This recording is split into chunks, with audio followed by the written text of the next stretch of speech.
आज के चैंपियन, एक ऐसा लाइव कार्यक्रम जिसमें हम कोशिश कर रहे हैं पूरे भारतवर्ष के, विशेषकर हरियाणा के उन सभी खिलाड़ियों को उजागर करने की जो अपने गांव, अपने क्षेत्र और भारत को ऊपर उठा रहे हैं, उनका नाम रोशन कर रहे हैं। तो दोस्तों, आज एक बार फिर से सोमवार के दिन गुड़गांव की आवाज़ रेडियो पर मैं साक्षी आपके लिए प्रोग्राम लेकर आ चुकी हूं और आज हमारे साथ है कराटे की प्लेयर उर्वी जोशी। स्वागत है आपका उर्वी।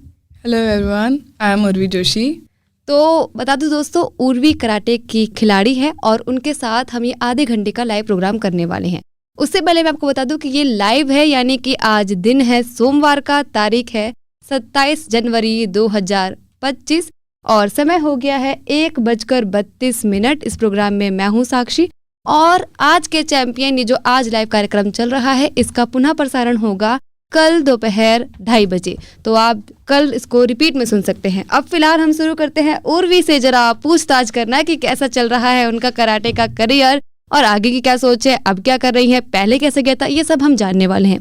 लेकिन अगर दोस्तों आपको कुछ पूछना हो, कुछ जानना हो उर्वी के बारे में, तो ज़रूर आप भी जुड़ सकते हैं इस प्रोग्राम में हमारे नंबर्स में कॉल करके, जो है 8800475080, यानी 8800475080। हमारा दूसरा नंबर है 9873551078, यानी 9873551078। दोनों ही नंबर बहुत अच्छे से काम कर रहे हैं, तो किसी भी नंबर में हमारे साथ जुड़िए इस लाइव कार्यक्रम में। तो और भी सबसे पहले तो हम यही पूछना चाहेंगे कि कराटे में आप सबसे पहले कब जुड़ी थी? मैं कराटे में 2018 में स्टार्ट किया था मैंने अपने स्कूल में। पेटल्स वर्ल्ड स्कूल मेरे स्कूल का नाम था। उसमें मेरे को सेंसेई मनोज सेंसेई ने सिखाया था मेरे को 2 साल 2019 तक। उसके बाद सब लोग जानते हैं जैसे कोरोना लग गया था, जिसकी वजह से मैं कर नहीं पाई थी ढंग से प्रैक्टिस। उसके बाद मैं 2022 से सेंसेई जितेश कुमार उनके साथ अभी हूँ जी। तो कोविड में क्या परेशानी हुई थी, जैसे अभी आपने नाम कोविड का लिया तो? जी, कोविड में प्रॉब्लम ये थी कि मेरे पास एक प्रॉपर गाइडेंस नहीं थी। जैसे हम लोग को कराटे एक ऐसा स्पोर्ट है जिसमें आपको पार्टनर के साथ भी करना पड़ता है जी, लेकिन आपके पास उस समय कुछ पार्टनर था नहीं। आप नीचे जॉगिंग नहीं कर सकते थे, आप कुछ नहीं कर सकते थे घर में बैठे बैठे। तो बेसिकली लाइक कोई भी स्पोर्ट नहीं हो सकता है घर में बैठे बैठे।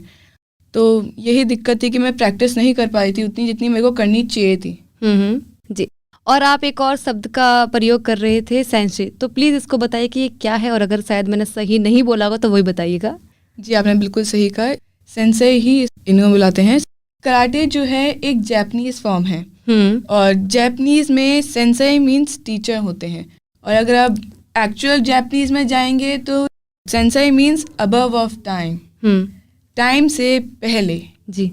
और मेरे सेंसेई लाइक मेरी फैमिली के बाद में सेंसेई ही आते हैं, क्योंकि उन्होंने मेरा बहुत सपोर्ट किया है। आज मैं कुछ भी हूँ, जो भी हूँ, आज उन्हीं के बदौलत हूँ जी, उनकी और मेरी फैमिली की बदौलत। तो दोस्तों, अभी मुझे और आपको, मुझे ऐसा लगता है कि आपको भी ये एक नया वर्ड पता चला होगा जापानीज टर्म का। अगर ऐसा ही कुछ और भी आप जानना चाहते हैं कराटे के बारे में या उर्वी के बारे में ही, तो ज़रूर कॉल कीजिएगा हमारे इस लाइव कार्यक्रम में। एक बार मैं फिर बता दूं कि आप सुन रहे हैं इस प्रोग्राम को सोमवार के दिन, यानी आज तारीख है 27 जनवरी 2025, समय हो गया है 1:35 और इस प्रोग्राम में मैं हूँ साक्षी। तो उर्वी, ये बताइए कि पहली बार आप चैंपियनशिप में कब गई थी, यानी कि अगर कभी भी प्रतियोगिता में आपने भाग लिया तो वो कब था? मेरा पहला प्रतियोगिता जो थी वो थी 2018 में ही। हम लोग इंटर स्कूल कॉम्पिटिशन में गए थे। ओके, तो क्या वो आप अपने स्कूल की तरफ से ही गई थी? जी, मैं अपने स्कूल पेटल्स वर्ल्ड स्कूल की तरफ से गई थी। तो अभी मेरा एक्चुअल स्कूल नहीं, लेकिन पुराना स्कूल था। ओके, तो कैसा रहा था वहाँ का आपका अनुभव? अच्छा था, उधर मेरे को काफ़ी सारी चीज़ें सीखने को मिली। तो कुछ झिझक थी आपको कि अरे मैं पहली बार वहाँ जा रही हूँ, कैसा रहेगा, कैसा होने वाला है? जी, वो तो ऑब्वियस सी बात है कि अगर आप पहली बार किसी भी चीज़ को करेंगे तो आपके अंदर एक ये डर बैठा रहेगा कि कहीं मैं कुछ गलत तो नहीं कर रही हूँ जी। तो वो था मेरे अंदर कि अगर मैं जीती नहीं तो सब लोग का क्या रिएक्शन होगा। नहीं, लेकिन सब लोग का अच्छा रिएक्शन था क्योंकि मैं जीत गई थी। अच्छा, तो रिजल्ट ठीक आ गया था। हाँ जी, मैं सिल्वर मेडल लाई थी। मेरी mummy like wow, silver medal, that's good. तेरा फर्स्ट टाइम तू गई है, तू इंटर स्कूल में सिल्वर मेडल लेके आई है, that's a pretty good thing. तो मतलब शुरुआत बहुत अच्छी हो गई। हाँ, शुरुआत बड़ी अच्छी हुई थी। हाँ, तो इससे प्रेरणा मिल गई कि हम आगे भी अच्छा कर ही सकते हैं। जी, तो क्या कोई खास तकनीक है, कोई खास ऐसा मूव है जो आपको बहुत पसंद है और आप अक्सर करते हैं? हाँ जी, मेरा स्पेशल मूव जो है, जो मेरे को बहुत ज़्यादा पसंद है, वो है गाइकुजुकी, जिसको हम लोग रिवर्स हैंड पंच भी कहते हैं। और डिफेंस में मेरा गीदान वराई है, जिसको हम लोग डाउनवर्ड्स ब्लॉक भी कहते हैं जी।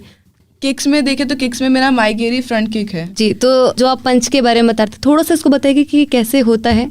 जी, हमारे उसमें हम लोग जापानीज में से दाची कहते हैं, इंग्लिश में इसको स्टांस कहते हैं। एक फ्रंट स्टांस हमारे कराटे में एक होता है, हम उसमें आके रिवर्स हैंड से पंच करते हैं। जिस हाथ से हम लोग गार्ड बनाते हैं जी, उसका जो पिछला हाथ होता है, जो हम लोग का पीछे रहता है हाथ, उससे हम लोग पंच करते हैं जी। वो हम अपनी जो ड्राइव है वो शोल्डर की तरफ से नहीं, हम अपने हिप्स से लेते हैं। मैं जानती हूँ आपके दर्शकों को आधी से ज़्यादा चीज़ समझ नहीं आएगी, क्योंकि हम ट्रेडिशनल कराटे की बात कर रहे हैं। स्पोर्ट्स कराटे है टफ, लेकिन हमारे ट्रेडिशनल कराटे में पूरा बॉडी डायनामिक्स होता है। हमारा पूरा साइंस में रहता है, हमारा बेसिकली हमारा बिल्कुल साइंस है। तो हमारा सेंसेई हिडेटाका निशियामा ने हमें अपने लाइफ के बहुत सारे अपने ईयर्स इन्वेस्ट किए साइंस में, और एक ऐसा फॉर्म हमें दिया जिसको हम लोग ट्रेडिशनल कराटे कहते हैं, जो हमारे body dynamics, body composition, body mechanics और बाकी साइंस से चलता है। ओके, तो आप अपने पूरे 24 घंटे में से कितने घंटे कराटे को देती हैं, यानी कितने घंटे अभ्यास करती हैं? रोज़ाना 2.5 से 3 घंटा, और संडे वाली क्लास हमारी स्पेशल ट्रेनिंग होती है, उसमें हम लोग 4 से 5 घंटे करते हैं ट्रेनिंग। अच्छा, तो 2.5 से 3 घंटे आप कब देते हैं, क्या टाइम होता है उस समय? हम लोग जैसे 5 o'clock करते हैं, कभी 6 o'clock करते हैं। तो आप पर्सनल ट्रेनिंग लेती हैं क्या? हमारे क्लास में काफ़ी सारे जूनियर्स भी होते हैं, तो हम लोग जाहिर सी बात है जूनियर्स को उस वर्ल्ड लेवल की ट्रेनिंग तो नहीं दे सकते। तो मेरी अलग से क्लास भी होती है जिसमें हम लोग को मेरे को हार्ड ट्रेनिंग दी जाती है। ओके।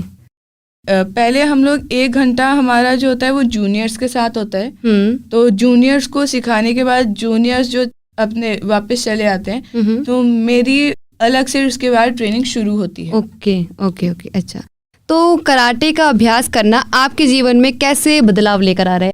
क्या आपको अपने अंदर बदलाव मिलता है या फिर अपने आसपास के माहौल में बदलाव मिलता है? जी, मैं ट्रेडिशनल कराटे करने की वजह से बहुत ज़्यादा सेल्फ डिसिप्लिन्ड हो चुकी हूँ। मेरे को टाइम मैनेजमेंट करना आ गया है। अच्छा। और मेरे खाना सही हो गया। जैसे मैं पहले हर बच्चे का, इनफैक्ट अभी भी हर किसी को जंक फूड ज्यादा पसंद होता है। हाँ। घर का बना खाना मम्मी मेरे को नहीं खाना। सही कह रहे हो। तो उस चीज में मैं थोड़ा लाइन में आ गई हूँ, और मैं थोड़ा घर का खाना मेरे को अच्छा लगता है। अच्छा, तो क्या है वैसे आपकी डाइट प्लान? जी, मैं प्रोटीन बहुत खाती हूँ। ओके जी, मैं हर चीज खाती हूँ। मैं ये नहीं कहती मैं जंक फूड नहीं खाती, लेकिन junk food once in a while, जैसे 6 महीने में एक बार, 1 महीने में कभी अगर फोर्स करके कहीं पर जाना पड़ गया तब एक बार खा लिया। लेकिन वैसे मेरा हेल्दी डाइट प्लान ही चलता है। जी, थोड़ा बताना चाहेंगे कि आप सुबह इन चीज़ों को प्रेफर करते हैं या फिर कोई ऐसी चीज़ है? हाँ जी, मैं सुबह चने, सॉटेड पनीर, कॉर्न्स, मूंगफली और काफ़ी सारे ड्राई फ्रूट्स को मिक्स करके खाती हूँ। ओके, 1 कटोरी पूरी। जी, तो काफ़ी कुछ उर्वी से जानने को मिला दोस्तों, इनकी डेली प्लान क्या होते हैं, ये कब कब जाती हैं खेलने के लिए, और कुछ डाइट के बारे में हमें जानने को मिला। लेकिन अगर अभी आपके मन में कोई सवाल है, और हो सकता है वो सवाल हमारे पास ना हो या हो भी, तो भी आप जरूर जुड़िएगा अपने सवालों के साथ में इस लाइव प्रोग्राम में। एक बार फिर बता दूं कि आप सुन रहे हैं आज के चैंपियन ये लाइव प्रोग्राम। आज हमारे साथ है कराटे की प्लेयर उर्वी जोशी जी, और आज दिन है सोमवार का, तारीख है 27 जनवरी 2025। तो उर्वी, आपके लिए कराटे के सबसे चैलेंजिंग पहलू क्या होता है? मेरे लिए सबसे चैलेंजिंग पहलू एज अ गर्ल यही था कि हमारी जो फिजिकल बॉडी होती है जी, गर्ल्स की जो बायोलॉजिकली जो फिजिकल होती है वो बहुत वीक होती है लड़कों के अकॉर्डिंग। तो मैं भी बाकी अन्य गर्ल्स में से ही थी। मेरी फिजिकल बॉडी बहुत वीक थी, मैं मेंटली भी बहुत वीक थी जी। तो मेरे को अपनी उन्हीं 2 चीज़ों को इम्प्रूव करने में बहुत टाइम लगा था, क्योंकि जैसे मैं वीक थी पहले बहुत, तो इसकी वजह से मैं अपनी जो जितनी मेरे को हार्ड ट्रेनिंग करनी चाहिए थी वो मैं कर नहीं पाती थी। लेकिन धीरे धीरे करके मैंने इम्प्रूव किया। मेरे पेरेंट्स की, मेरे सेंसेई जितेश सेंसेई की गाइडेंस की वजह से मैंने उसको इम्प्रूव किया, और मैं अच्छे से कर पाई। मैं इम्प्रूव कर पाई और अब मैं ऐसे मुकाम पे हूँ कि मैं हार्ड से हार्ड ट्रेनिंग ले सकती हूँ। ओके जी। तो अब अपने सेंसाई यानी कोच उनके बारे में बताइए। जी, मेरे सेंसाई जितेश कुमार हैं। वो पिछले 38 ईयर से टीचिंग लाइन में है, कराटे ही सिखा रहे हैं और वो 1988 से कराटे कर रहे हैं जी। वो उन्होंने भी काफ़ी सारे इंटरनेशनल्स, एशियन कप्स, काफ़ी सारे ऐसा मुकाम हासिल किया है। तो उनसे आप पहली बार कब मिली थी? मैं उनसे पहली बार 2019 में एक चैम्पियनशिप के द्वारा मिली थी, जो इंटर डोजो चैम्पियनशिप था। जी। तो जैसे आपने चैम्पियनशिप का नाम लिया, तो प्लीज़ हमारे श्रोताओं को बताइए कि आप किस किस चैम्पियनशिप में अब तक भाग ले चुकी हैं और सबसे ज़्यादा यादगार आपके लिए कौन सा रहा है? वैसे तो काफ़ी सारे चैम्पियनशिप में मैंने भाग लिया है।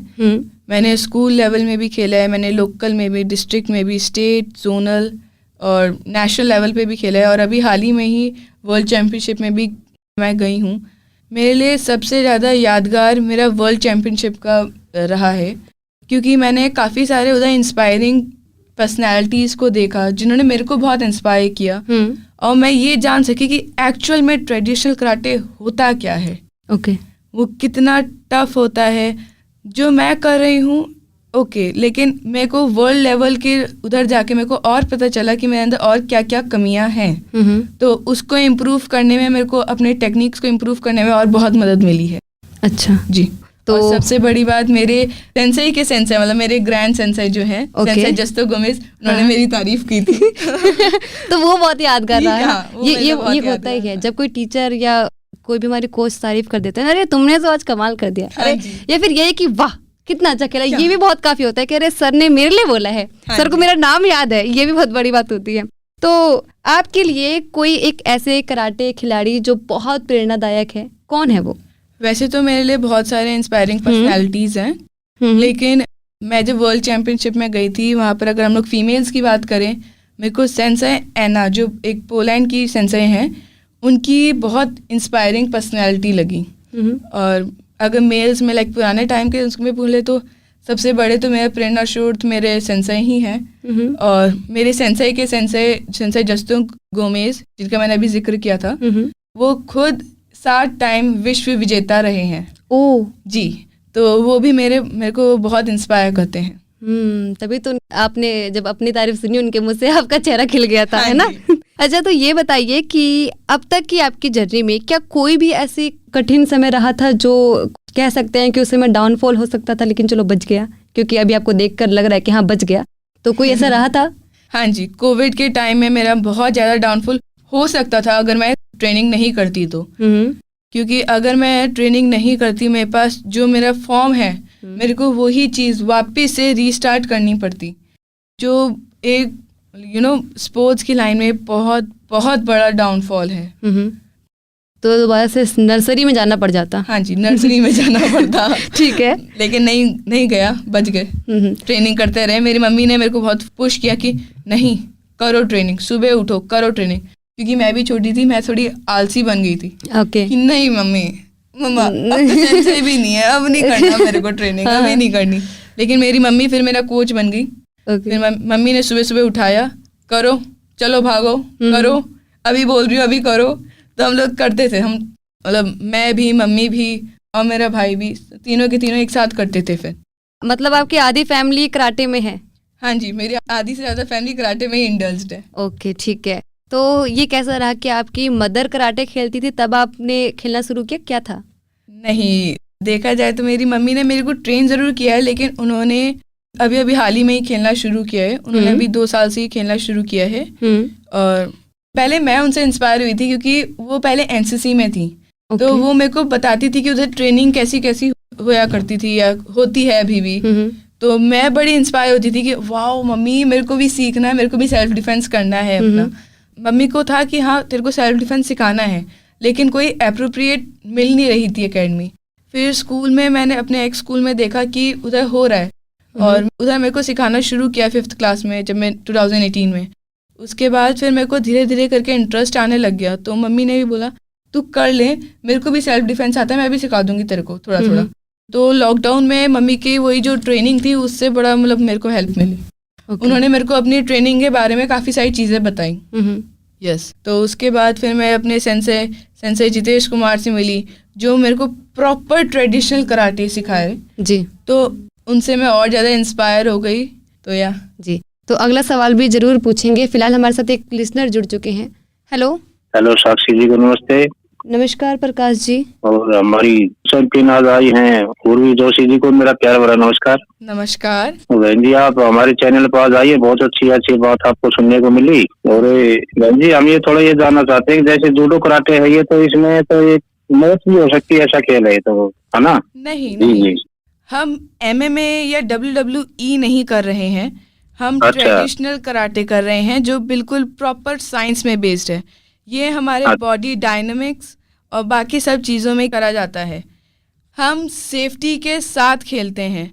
हम ये नहीं करते कि अगर कोई ओपोनेंट है हमारा तो हमें उसको मारना ही है, उसको डेडली इंजर्ड करना है या बिल्कुल मार के ख़त्म ही कर देना है। कुछ कोड वर्ड होते हैं उनके बारे में जरा बता दो हमको। हम लोग हेलो को और किसी को अगर हम लोग अपने ओपोनेंट को रिस्पेक्ट देना है, हम लोग उन्हें ऑस करते हैं।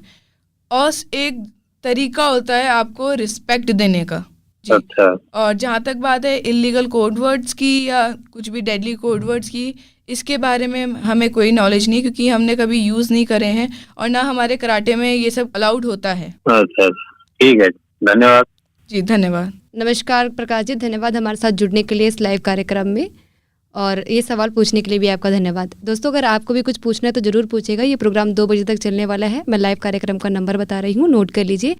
नंबर है 8800475080, यानी 8800475080।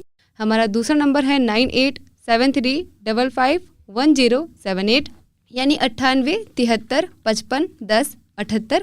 आप इन दोनों में से किसी भी नंबर में हमें कॉल कर सकते हैं और हमारे साथ इस प्रोग्राम में जुड़ सकते हैं। हमारे साथ फिलहाल अगले श्रोता जुड़ चुके हैं, दिनेश जी। हेलो। हाँ जी नमस्कार मैडम। नमस्कार दिनेश जी, आप आज के चैंपियन प्रोग्राम में जुड़े हुए हैं। हाँ जी।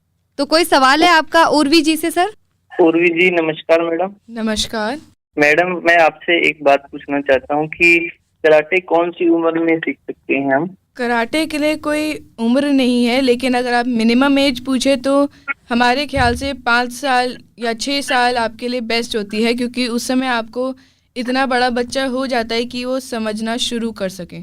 और अगर आप एंडिंग एज की बात करें तो कराटे की कोई उम्र नहीं है, ट्रेडिशनल कराटे की कोई उम्र नहीं है, क्योंकि ट्रेडिशनल कराटे पूरा साइंस बेस्ड है। वो आपके बॉडी डायनामिक्स, आपके बॉडी इम्प्रूवमेंट के ऊपर बेस्ड करता है। हम खाली फिजिकल स्ट्रेंथ ही नहीं लेते हैं, हम मेंटल और स्पिरिचुअल स्ट्रेंथ को भी इंक्रीज करवाते हैं। जी मैम। मैडम दूसरी बात मेरे मन में ये थी कि इसमें मैडम सीखने में कितना टाइम लगता है कराटे सीखने में? जी वो आपके ऊपर डिपेंड करता है कि आप कितने जल्दी फास्ट लर्नर है, फास्ट ग्रैबर हैं।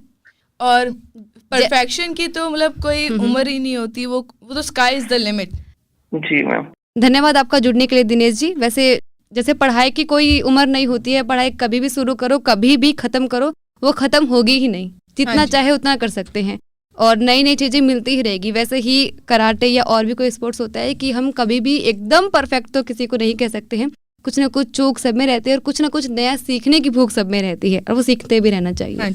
तो उर्वी जी, हमने काफ़ी सुना हुआ है, मैं ब्लैक बेल्ट हूँ कराटे में, या ग्रीन बेल्ट, ऑरेंज बेल्ट, जितने भी होते हैं। तो प्लीज़ जरा हमारे श्रोताओं को बताइए कि कितने बेल्ट होती हैं और आपके पास कौन सी बेल्ट है? मेरे पास अभी ब्लैक बेल्ट है, फर्स्ट लेवल। जी जरूर हम जानेंगे। अभी हमारे अगले श्रोता जुड़ चुके हैं। हेलो। हेलो नमस्कार सर, कौन बात कर रहे हैं? मैम मैं पुनीत शर्मा बोल रहा हूँ। जी पुनीत शर्मा जी, आप आज के चैंपियन प्रोग्राम में जुड़े हैं, स्वागत है आपका। जी उर्वी जी आपको बहुत बहुत बधाइयाँ। धन्यवाद पुनीत जी। उर्वी जी मैं पूछना चाहता हूँ कि आप कराटे में कितना आगे तक जाना चाहती हैं? और तो फ्यूचर प्लान जानना चाहते हैं आप पुनीत जी, है ना? जी पुनीत जी, मेरा अभी मेन गोल तो यही है कि मैं अपने देश के लिए गोल्ड मेडल लेके आऊँ वर्ल्ड चैंपियनशिप में। ट्रेडिशनल कराटे में एक ऐसा मुकाम हासिल करूँ कि सब लोग, सारी लड़कियाँ मुझसे इंस्पायर हों। कोई भी ये ना कह सके कि तुम लड़की हो, तुम्हें ये लड़ाई झगड़े के काम करना इम्पोर्टेंट नहीं है, तुम अपना घर का काम करो। और दूसरी बात ये, कोई स्पोर्ट्स पर्सन को ये ना कहे कि तुम पढ़ाई में कमज़ोर हो इसीलिए तुम स्पोर्ट्स करते हो, या फिर तुम स्पोर्ट्स करते हो इसीलिए तुम्हारे मार्क्स नहीं आते।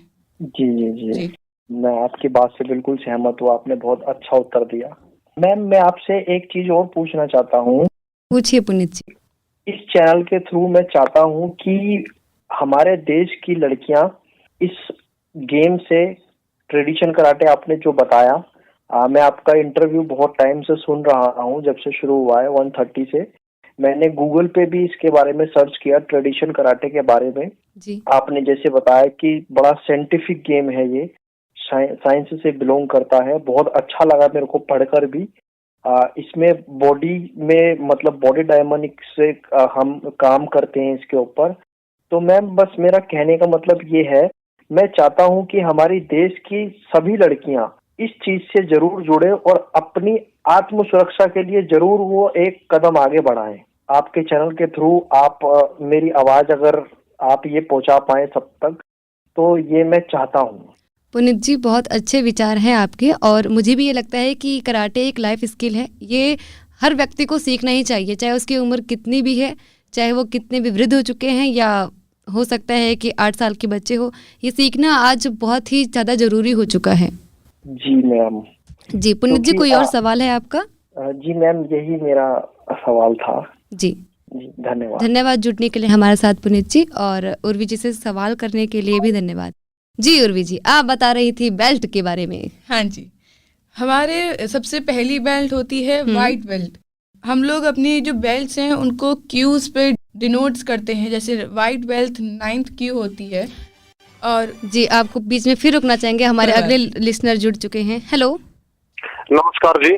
नमस्कार भूपेंद्र जी, कैसे हैं आप?